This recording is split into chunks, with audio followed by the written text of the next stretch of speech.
కెనడాలో అధికార liberal party నేతగా మార్క్ కార్నీ ఎన్నికయ్యారు. దీంతో తదుపరి కెనడా ప్రధానిగా ఆయన బాధ్యతలు చేపట్టనున్నారు.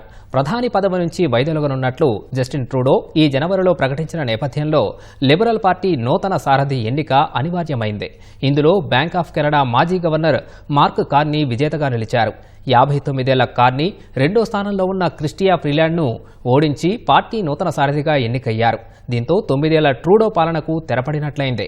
మొత్తం 1.5 లక్షల మంది పార్టీ సభ్యులు ఓటింగ్లో పాల్గొన్నారు.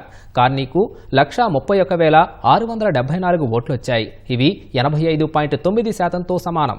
రెండో స్థానంలో ఉన్న క్రిస్టియా ఫ్రీలాండ్కు 11,134 ఓట్లు, కరీనా గౌల్కు 4,785 ఓట్లు, ఫ్రాంక్ బేలిస్కు 4,038 ఓట్లు వచ్చాయి. అమెరికా నుంచి సుంకాల ముప్పు వంటి సవాళ్లను ఎదుర్కొంటున్న వేళ కార్నీ 24వ కెనడా ప్రధానిగా పాలనా పగ్గాలు చేపట్టనుండడం ప్రాధాన్యం సంతరించుకుంది.